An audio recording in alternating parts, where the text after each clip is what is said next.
بسم اللہ الرحمن الرحیم صلی اللہ علی النبی الکریم۔ محترم و معزز سامعین و سامعات، السلام علیکم ورحمۃ اللہ وبرکاتہ۔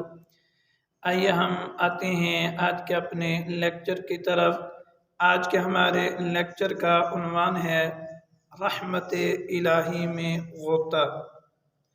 حضرت انس بن مالک رضی اللہ تعالی عنہ روایت فرماتے ہیں کہ میں نے نبی اکرم صلی اللہ علیہ وسلم کو یہ ارشاد فرماتے ہوئے سنا کہ جو شخص مریض کی عیادت کرتا ہے وہ رحمت الہی میں غوطہ لگاتا ہے۔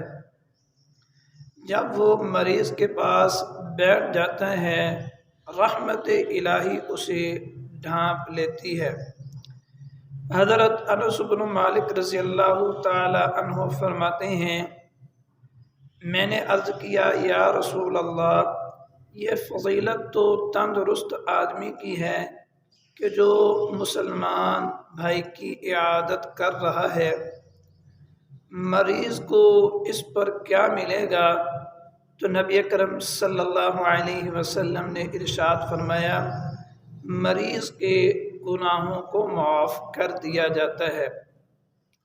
محترم سامعین، مریض کی عیادت کرنا یہ نبی اکرم صلی اللہ علیہ وسلم کی سنت ہے کہ نبی اکرم صلی اللہ علیہ وسلم خود بنفس نفیس عیادت کے لیے تشریف لے جایا کرتے تھے۔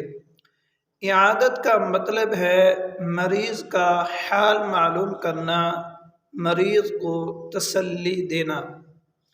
اس پر اللہ تعالیٰ عیادت کرنے والے کو کیا انعام عطا فرمائیں گے؟ نبی اکرم صلی اللہ علیہ وسلم نے ارشاد فرمایا کہ جو مسلمان آدمی وضو کرے، اچھی طرح وضو کرے، اپنے مسلمان بھائی کی عیادت کے لیے جائے، اللہ تعالیٰ اسے جہنم سے اتنا دور فرما دیتے ہیں کہ جتنا ایک آدمی 60 سال چلتے چلتے مسافت طے کرتا ہے۔ تو بھائیو، کتنا اللہ تعالیٰ نے اس پر انعام فرمایا کہ اس نے 5-10 منٹ اپنے بھائی کی عیادت کی، اللہ تعالیٰ نے اسے 60 سال چلنے کے برابر اللہ تعالیٰ نے اسے جہنم سے دور فرما دیا۔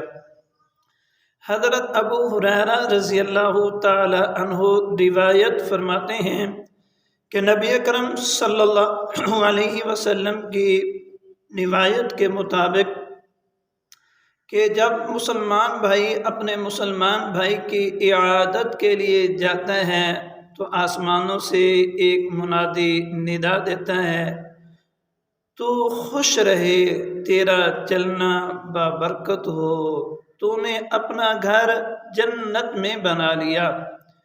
نبی اکرم صلی اللہ علیہ وسلم نے ارشاد فرمایا جو مسلمان اپنے مسلمان بھائی کی صبح کو عیادت کے لیے جاتا ہے، شام تک 70,000 فرشتے اس کے لیے دعائے مغفرت کرتے رہتے ہیں۔